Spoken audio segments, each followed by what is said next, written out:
Welcome to Breakthrough with AI. This is the show where we're going to go beyond the AI hype and we're going to talk about how leaders can use AI to grow, scale, and transform their businesses. Now, AI isn't just about efficiency, it's about leverage. And the real question for CEOs and executives today isn't how do we make the process faster, but it's actually, do we even need this process anymore? Can we reinvent the way we work, the way we serve our customers, and the way we create value? So my guest today is Ian Gotts. He's the founder and CEO of Elements.cloud. That's a platform that helps organizations design, govern, and scale AI-powered agents inside Salesforce and beyond. But more importantly, Ian spent decades helping leaders understand how getting that process clarity, the governance in place, and the culture is what's needed to drive growth. He's been a founder with a successful exit, Orbs Tech council member and an advisor to companies navigating this AI revolution. We're going to explore a few tough questions that every leader should be asking before investing in AI. And that's, when should you optimize versus when should you reinvent? How do you embed governance without killing the innovation? What is the cultural shift and the kind of mindset shift in your teams that are needed so you can really integrate AI into the workforce? So if you're a CEO, you're a CMO, or you're a business leader that's thinking about where to place their bets in this realm of AI hype, this is a conversation that I think will help you make smarter decisions, and it's going to help you position your company for the future. So let's get into it. So welcome, Ian. Pleasure to have you here. Thank you for inviting me. All the way from San Francisco. I'm sitting here in Melbourne, so we're across the world, but we share something in common. We have an interest in the Salesforce ecosystem and process mapping and business analysis and all those fun things that maybe the right brain people don't like so much. Maybe it's all about the left brain. I'm not so sure. It never used to be fun and cool and interesting, but I think that's changing actually. I mean, I've been on my soapbox for the last 30 plus years talking about the importance of business process, and I think it's binary. People either get it or they don't. People who like, yes, I need this, and other people like, I don't understand why you do that. So yeah, there's definitely a group of people who this seems important to, and I think suddenly it's becoming important. Well, you've been working with business process management, like governance, for decades, and now you're working with these AI agents, and we'll get into kind of what that is. But from your vantage point, what do you think's changed in how leaders should be thinking about AI today versus what, maybe 5 years ago? I think in your introduction you made the point really well, which is actually we've now got agents essentially are a digital workforce which have got a bunch of capabilities that maybe humans don't have. They're prepared to read 200 pages before they answer a question. They're prepared to try it 5 different ways and then offer up the best of those 5 ways. You ask them to do it again and they don't go, really? They just do it again. So I think a lot of our business processes have been optimized around the limitations of humans. If we just whack an agent on top of our current operation, it's like your mess for less. This is an opportunity genuinely to go back, as you said, which is, how would you do this if you had the the no limitations based on what an agent could do? I mean, they have different limitations in terms of whether they pass the data correctly, whether they have hallucinate and so on, but they're taking advantage of of what they can do, and then look at every business process and go, okay, how would we do this differently? And some things we just wouldn't do. Some things which we never could do because it required up passing too much data, we can now do. So I think this is an opportunity really for business leaders to take a look at all the business processes in the operation and go, okay, if I were to start the business again today, what would I do? Now, before people go, I haven't got time to do the whole business. You don't have to do everything. So yeah, pick your battles and go, okay, where do we think an agent will land best? And let's take a hard look at that. But don't try and do a little bit of agents all over the place and think you've done the job. Better to actually dig in one area, really work out whether you can reinvent that bit of the business and get some benefits. So for those that It are may- unfamiliar, let's say from the Salesforce ecosystem, or they're coming from a different perspective, or use some other enterprise software, or even smaller companies, because they tend to think, agents are for large companies. Can you just define what an agent actually is? Because I think a lot of people have different. Okay, yeah, okay. So I think agent is a massively overused word. It could be if we take its broadest sense, which is, am I using some form of AI capability to support a business process? Okay, that could be as simple as I want the agent, or I want that bit of AI to look at an account, look at all the open opportunities, look at all the open cases, summarize it, go and look at the news and see if there's anything about that customer before I have a customer meeting. One of our clients called it the taxi meeting. You're on the way in the taxi to the client. Give me everything I need to know about the client. What's happened to them? Are they in the news? That isn't a conversational agent. That's hit a button and it will go and do that. But it's still using some of those AI capabilities. It's looking at unstructured data. It's writing something. So in its broadest sense, I'd call that an agent. And then you're into full conversational agents where you're asking questions, it's making decisions based on data. It's got different paths of how it's going to get to the answer. It's thinking is too strong a term, but it's actually reasoning, and it's a back and forth conversation. And I think some people would argue they're not both agents, but if you think of those as under the umbrella of an agent, that's a better way of thinking about it, because you shouldn't discount that really powerful click that button, it gives me that account summary, and going, oh, that doesn't count. That's not an agent. It still counts under the banner of how do we actually use AI to make our business better?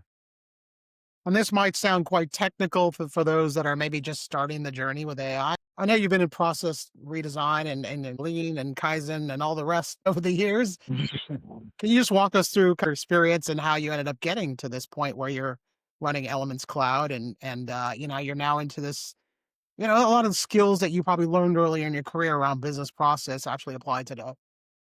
Yeah, so I think I drew my first business process map in 1986 on an IBM PC, and we were drawing process diagrams for how an ERP system works. So I think what's interesting, most of my working world, I've been involved in either highly regulated, so that was the defense industry. So it could be food, pharma, oil and gas, financial services. So if it's regulated, uh, they're pretty good at writing things down because the regulators require it. They need to follow due process. So, and more back office, the further you are in the back office, the more you need to be clear how things work, and therefore you're more likely to have written it down. You move into the front office and it's sales for a high tech company. It's kind of not very well documented. And it's interesting that I've now arrived, I worked for a consulting firm. Most of the work we were doing was transformation work. So it started with we need to understand how to improve the business process, then ended up running a process mapping software company, which we then sold. Got the band back out of retirement, said, let's do it again. And we said, well, we kind of only knew how to do one thing. Let's do this all over again. And we'd been Salesforce customers and said, Salesforce really hasn't been very good at documenting their business processes, as in their customers hadn't. And they suffered from high levels of technical debt, low adoption rates because of that. So we said, clearly there's a need. What's interesting is there is a need, but only there's certain customers really get it. I think this process thing's binary. You either get process and go, it's amazing, I couldn't live without it. Or you're like, why do you do that? It gets in my way. It stops me doing the things I want to do. And Salesforce has a lot of those customers who are very sales led, and therefore process is less of a top of mind issue.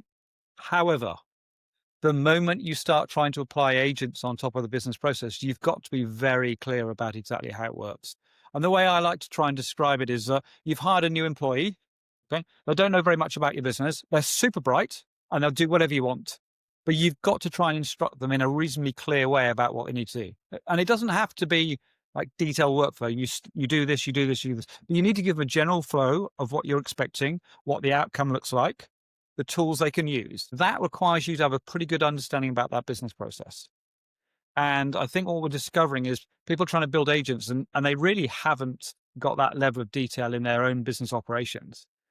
So I always like to think things of an opportunity. This is a chance to go, okay, well, we didn't have anything. Doesn't matter. We now need to go and rethink these processes and go, what the art of the possible? Now we had an agent. So now is the time to start to lean into those business analysis skills and go, we need to document this. We can't do senior management process mapping, which is air mapping. You go, oh, kind of that happens and then this happens.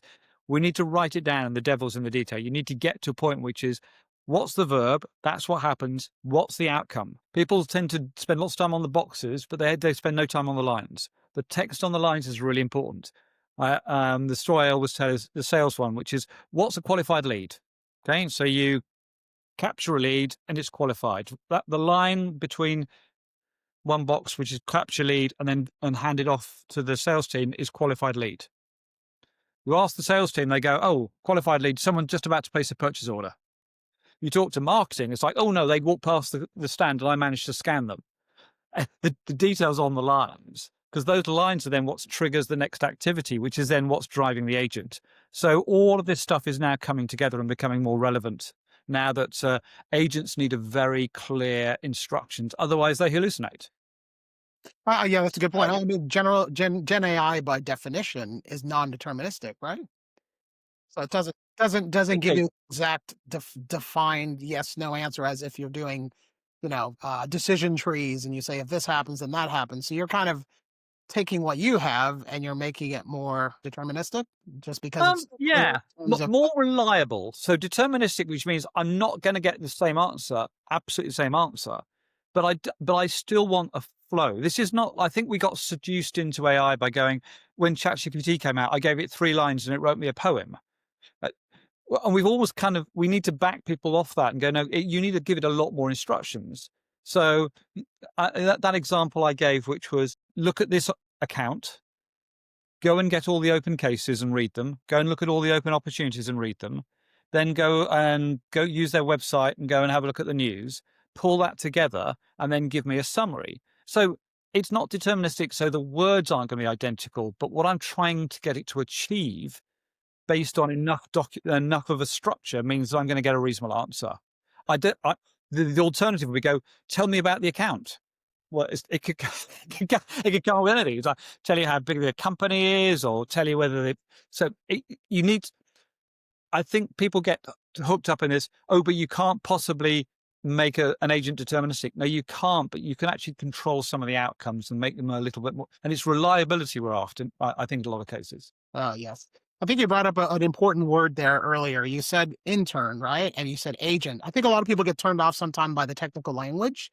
But I think if they think about these agents as like virtual employees, then you think, okay, if I had an employee, what would I need to tell the employee so that they can do the best job and give the best outcome? So with that, you start to have to think about the organizational design.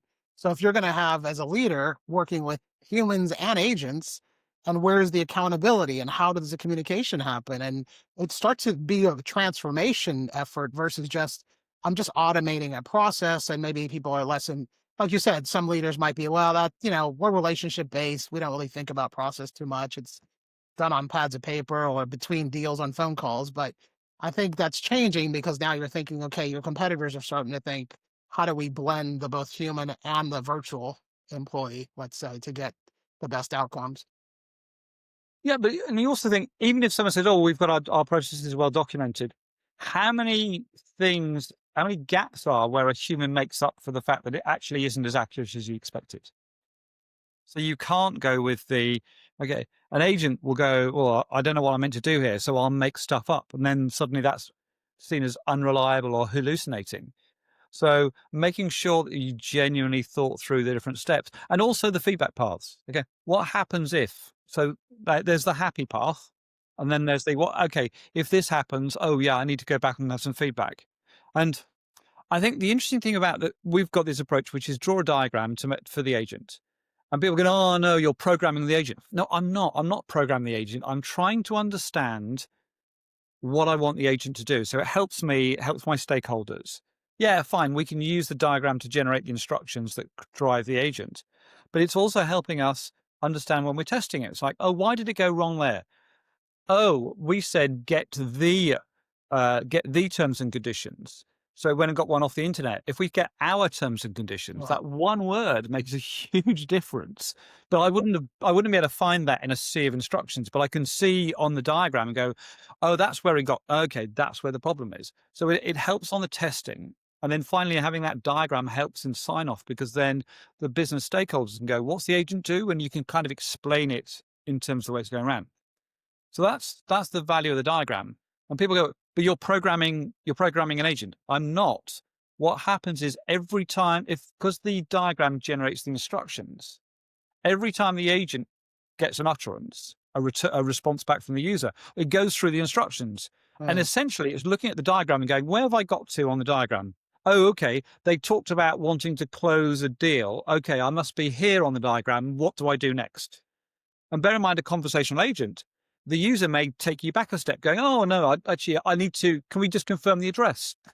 At which point, the agent, again, every time it has a new utterance, will look at the diagram and go, oh, right, we're back here on the address bit. So it's not forcing you through step by step, but it's giving the agent a view about where it is in the process. And I think that if we can get that over in terms of people going, the diagram isn't, you're not programming it in terms of a workflow, but you are giving it a structure, and it makes building the agent and architecting it way easier. And we're seeing we're building agents 90% faster. And you go, the 90% is not, I can build an agent that much more quickly, but the fact we're getting from the process of engagement through to deployment that much faster, and getting sign off and deployment happens way quicker because you've got something visual that everyone can look at. And I think as of right now, there's a lot of if I go through my LinkedIn feed, there's a lot of hype around AI, and everyone's building things in make.com or N8N, and oh, I've designed this thing and it looks like spaghetti. And you go, is that really production ready? Like, is that something that, a bank's gonna use, or, some highly regulated industry? I question that. There's a lot of experiments going on with AI, and I think CEOs and executives might be a bit hesitant, and they'll say, "Well, maybe we need to start a little bit small first." So, what's the kind of framework that you're thinking about if you want to scale AI initiatives without creating this like chaos or technical debt? That's a very valid concern. So I think the first thing is we're at the early stages of this. So therefore, if you're a relatively small organization, you might say the CEO goes, right, we're all in on AI. But I think for many organizations, that it's not going to be everything. So therefore, let's pick an area. And sometimes the area gets selected because it's a team there puts their hand up and they're evangelists, they want to do it. It may not be the highest return on investment, but you've actually got a group of people passionate about wanting to go and do this. So that may be the first thing. The second thing is, everyone gets hung up on, the data's not good enough. It's never going to be good enough. So let's pick an area. Let's understand the business process and see how we could improve it. Then let's understand what data we need and fix that. So you don't need to fix all of it. You need to try and fix the bit that's relevant. That little bit about design or choice of the area or the use case is really important. I see a lot of people trying to pick use cases which may be simple but actually very high deployment risk. And an example of that would be, we could put our price list and Q&A up on our website. Okay, simple to do, very high deployment risk. Internally facing agents, I think, is where you should start. You get good feedback from your users because they're employees. If it doesn't work, then they'll tell you. You can refine it. You can build those muscles about the way you build agents. You can build relatively complex agents that are low deployment risk. So we've got one which coaches our sales team. It's about 26 steps, 6 actions. It's conversational, so you can go, I'd like to pull the call transcript I had with customer X on this date. It will then pull it. It will then do some analysis. We have what we call our discovery framework, which is the way our sales team talk to customers, try and understand what their problem is. It will review the transcript and then rate the rep against that transcript and basically write a review.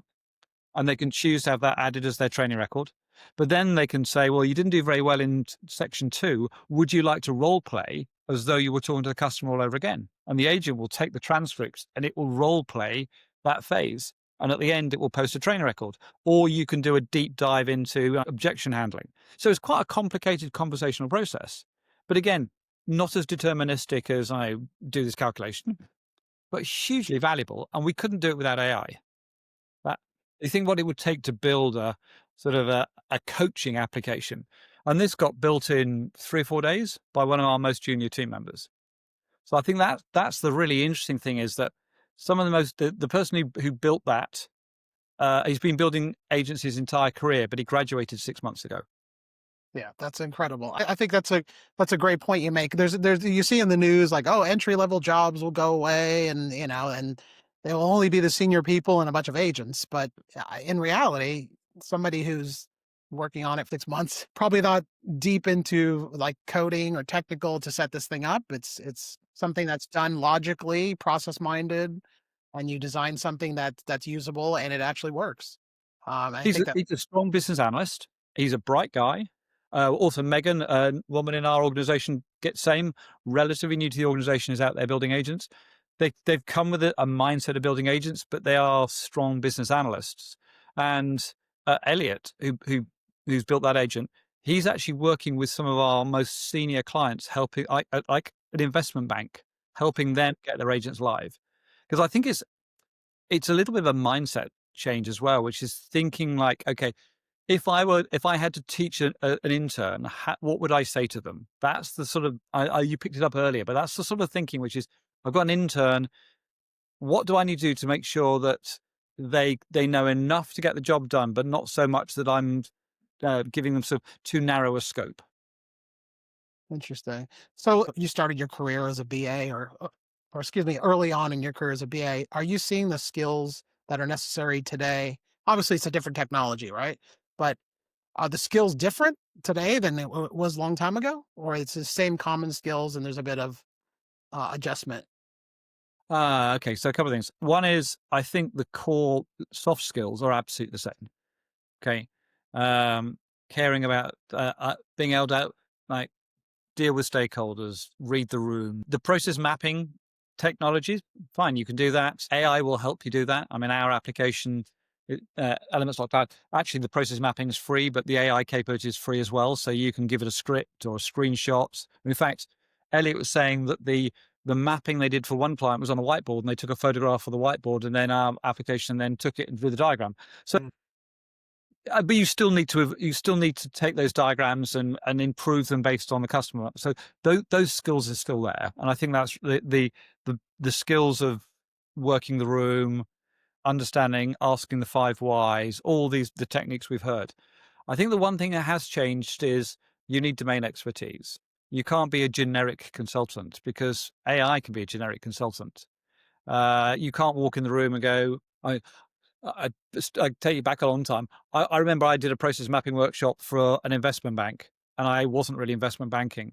And I had no idea whether the things they were talking about were people or products or departments. Like what's a CLD? It's like, and you obviously you're not allowed to ask the question because you're meant to know about this stuff.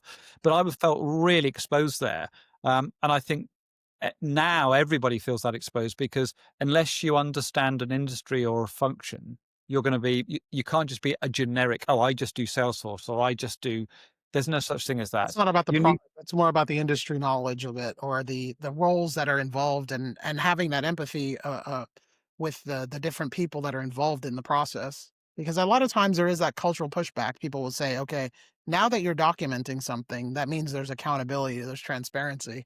And sometimes people don't like that. yes, yeah. I think your point about like domain expertise, yeah, it's field service for oil and gas, and the answer is upstream or downstream.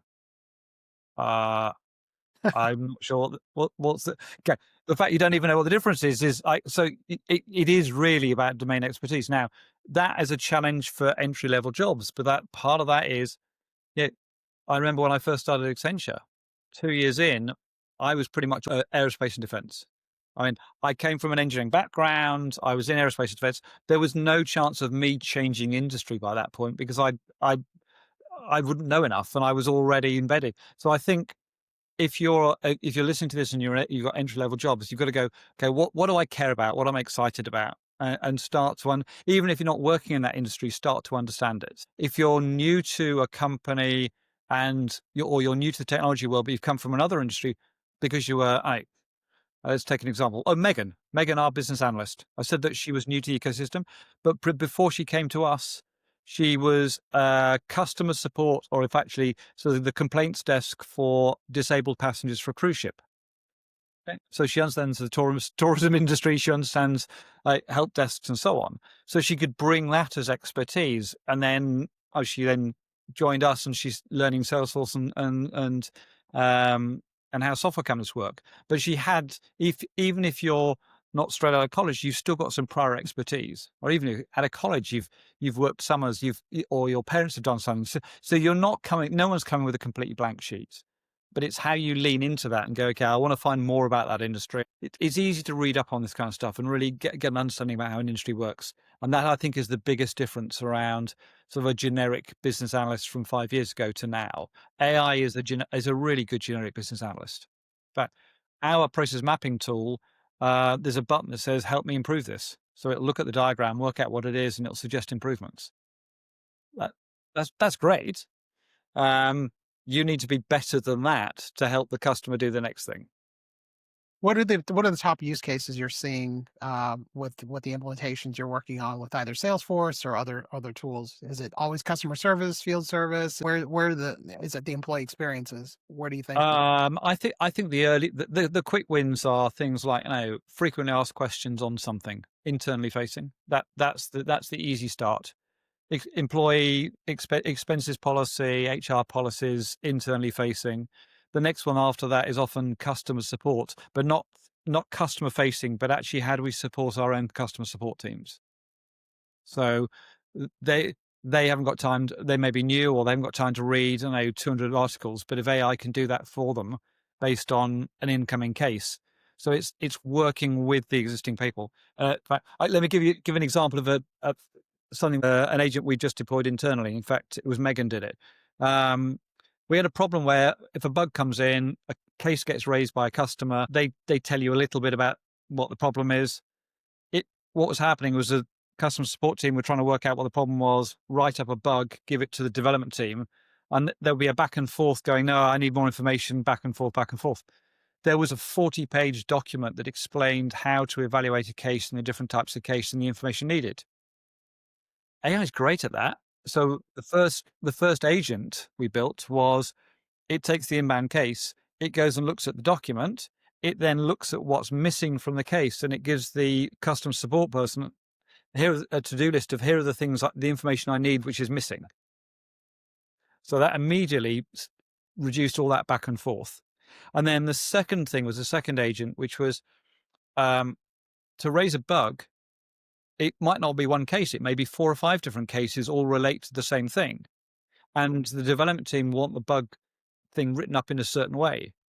So there's one button. It takes all the cases, looks at them, looks at all the supporting emails, every document that's attached to it, and then writes it up in exactly the way the development team want. Results. 23 and a half days to close a case is down to 5 days. So there's immediate speed improvement there. The quality of the documentation went from 1 out of 10 to 9 out of 10. Okay. So there's a quality improvement there. And then it was quite interesting. Our chief product officer said, it's just, again, emotionally, it's just so much better. Just the time, it's just knowing that you're asking the same questions all the time of the support team back and forth, it just drains your soul. energy draining? And it's like, he said, I can't put a number on that. It's not a metric we can measure, but we just know we are happier and we're getting on and doing the stuff we should be doing. So that I think at the beginning you asked about sort of how would you measure this? Yes, it could be speed. It could be quality. It could be things that you could never do before, but it's also just taking away that the busy work that you just know, why am I doing this? I'm sure something could do this for me. So we've now got to a situation or a culture in the company where it's agent first. We always go, I'm sure an agent can do this. And if we can't find a way of an agent to do it, then we'll do it. And it's taken a while. It's taken about a couple of years before we've got to that process where people are thinking agent first, going, oh, well, could an agent do that? I'm sure it could. And rather than just go, I had a go, I did 3 lines in ChatGPT, it didn't work. Digging in and going, okay, well, what if I really think it through, and if I had to teach someone else to do this, what would I ask them to do? That's the prompt you should write. And then go, can an agent do it? I It think it's been a fascinating journey getting people to the point of going, oh, I wrote a prompt and it didn't work. And I went, how good was the prompt? Oh, well, it was 3 lines. If you'd asked a colleague to do that, what would you have said? Oh, I would have given them a lot more. okay. You wouldn't just cut off the conversation there. You would say, let me help you get it done. I'll train you and coach you until we're at a point where you can kind of run on your own, right? I mean, it's whether it's human or it's virtual, it's the same thing. Yes. I think what's interesting is when we start doing the looking at humans versus looking at agents. Yeah, we've talked about onboarding, about how we get them, but also think about all the things that happen with an agent or with a human around governance, or HR as we call it, which is, have we onboarded them properly? Who do they report to? How often do we review them? How do we action the reviews? If they don't turn up for work, who's going to do the job? I mean, if we never wrote down what the agent did, we've no idea. So not turning up to work for an agent Not is, I functional, don't basically, right? so agent crashes, or it's connected to an MCP, which is a third party service, and that company doesn't exist, or there's denial of service, or there are lots of reasons why the agent didn't turn up to work. The other one is, I don't know, maybe we've run out of agent credits. So how do we switch it off and switch back to a human? The agent's not performing as we expected. So what's the remediation we have to do with that? How are we even tracking that it's not doing as well as we expected? So there's quite a lot there around the governance, which I don't think we've really thought through. Any people are too busy trying to get an agent working to think about actually the how you would manage an agent. Because once you've done one's fine, but if we've got 100 of these, and then the last piece is if agents are sharing like workflows or metadata, how do we make sure that you don't change that workflow because it fixes your agent, but it breaks my three? There's a whole agent sort of metadata dependency. Orchestration between all the agents and some sort of platform to control that and on the data as well. So you mentioned metadata. So for people that are not familiar with metadata is, basically you have to have certain bits of information, fields in your system that the agent can go to and reference and know what to take action on or to update or to delete potentially. And every time you're implementing, so I started off early in my career, we were implementing marketing resource management systems, right? And part of that, you're drawing out the workflows, you're doing the process mapping, and I'm doing them in Visio or Again? or the old technology was at the time, and then you would have the conversations and do the facilitation sessions with the different stakeholders and all the BA work type stuff. And ultimately, you would have to go configure a workflow. And that workflow, you would go in and say, okay, well, at this particular task, it's going to go to this person and they're going to see these fields. And of these fields, these are not editable. These are editable, but these aren't. And here's the documents that they should see. And you Yeah. were thinking about what is the user experience, right? What is and that could be a customer or that could be an internal person. But Yeah. ultimately, you're having that empathy for, okay, someone is going to have to use this system. There is some change management involved, and I think people tend to forget about the change. They think about, "Oh, the technology is great. It's really all the hype's out there, and I just get the agents. What are you doing? Just go build an agent." But Yeah. they forget to think about the people side, and I love how you draw a parallel to the person versus the technology because you have to onboard the technology as well. All those questions you ask, well, what happens if the agent doesn't turn up for work? Well, it's not coming to work, but yeah, it could break, right? And just like a human, maybe the human doesn't turn up for work. So yeah, it's quite interesting that that paradigm shift to people just don't think about it as technology. It's actually enabling you to get work done. It just happens to be a virtual employee. And I think that's an interesting perspective. So we've got agents on our org chart. Well, because agents report to different people. It's interesting. People go, "Oh, agents should report to HR." Why? Okay, you obviously don't work in a company. You're in your company. Not everybody reports to HR. HR administers the human piece, make sure we all get paid, make sure reviews work, and so on. Agents report to the line managers. That's where they work on the org chart. And they will the line manager will decide how often the agent needs to be reviewed and what mechanism you'd review them against. So there's that piece. The other interesting one is, do the agents have names? So we don't call the agents anything. They don't have names. I know certain organizations they've got names, but we have an all hands every 2 weeks. So we've started going and we're introducing a new, like we've hired a new person. We're introducing a new agent. So again, it's how far do you take this? Well, I mean, is it called Sarah? And we're going, Sarah's just joined and Sarah's our onboarding agent, or then it starts to get a bit weird. We haven't yet pushed it hard enough to work out how far we go with this, because if we're hiring somebody, we're essentially putting an agent there. Now the question is a button with a workflow on the end of it, do we announce that? Or if it's a full on, like the whole of this area has been we've changed the whole this way this works and there's an agent, maybe we talk about that. But there is a change management aspect, which is, yeah, we've brought someone on to do this. And it's an agent. So when someone goes, oh, how did that work? Oh, yeah, Bobby the agent did that. Oh, who was Bobby the agent.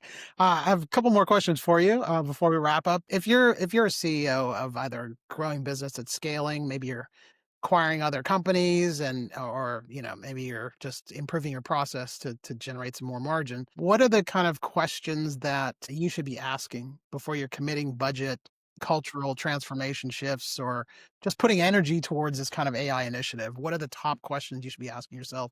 Like, are you ready for it? Okay, so a lot of people ask this. I appear on webinars, and people say, "When am I ready?" The answer is, you need to be ready now. I mean, the way to get started is get started, because also it's a different set of skills, or it's a different set of muscles you need to build. Like I talked about Elliot and Megan. They're two people who are building agents, but all of us are building agents inside the organization. We've already. It's taken a couple of years, but that culture is there now, and you've got to get started on that culture. Every business is going to have an AI of some sort in it. So you can't go, oh, we're not going to be an AI company. You will have AI supporting you in different places. Some organizations, because of either the industry they're in or what they're doing, will have more agents than others. I don't think we'll have a 100% agent company, but we also want to have a 100% employee company. So I think if you're looking to grow the organization, the first thing you've got to ask is, okay, how are we going to start if we're not using agents? How are we going to get started? Are there people you can already see in the organization who are excited about this? And how do you give them the space to make mistakes and get going and get started? It may be being pushed because you're a Salesforce customer and therefore you've got Agent Force. If you haven't got that, then what platform are you going to start using? It could be as simple as ChatGPT or Gemini or one of those. But I think the first one is the culture of you're not going to get this right to start with. So let's make it stunt work. So let's pick some areas where you can make mistakes. And rather like you get it started as a CEO, then step back and watch and see what's happening and go, oh, that's interesting. Right. What can we do here? How can we grow that? And I had a little initiative called, prompt of the week. And I wanted to get people to come up with what prompt did you use? And it can't be 2 lines. It had to be a proper full on. And I led it. I did a few, but prompt of the week. So it's trying to get people into the mindset of, okay, this will do more than like write poetry. So I had to get people over the hump of the art of the possible. And I think the problem maybe we've gone the other way now is the hype is AI will do everything. It clearly won't. So you've got to try and balance that. So first one is you've got to get started. You need to think about your culture, about how you're going to make that work. I would not get too hung up on the technology to start with. Start with experiments, start with things, and then just see what you can go and build. And then once you've got that early experimentation, when I understand how to do this, then start thinking about, okay, how can we apply this to line management? And our experience is you get 2 or 3 agents working in an area, and the rest of the company look in and go, oh, what can I do that? And suddenly that you have to force the first bit, but after that, then there's a pull. We've now got like 30 agents in backlog of people going, oh, me next. I need one. I need one. I need one. But it takes a while to get that started. So I think I wouldn't be measuring how many agents we got live. That's going to drive the wrong behavior. People act as they're measured. What you want is, I know how many people are engaged. Are we seeing excitement? Are we seeing things happening? Along parallel with that, you can then start thinking about the data governance issues, the legal issues with all these. But again, if you're focused internally, those aren't an issue to the same level.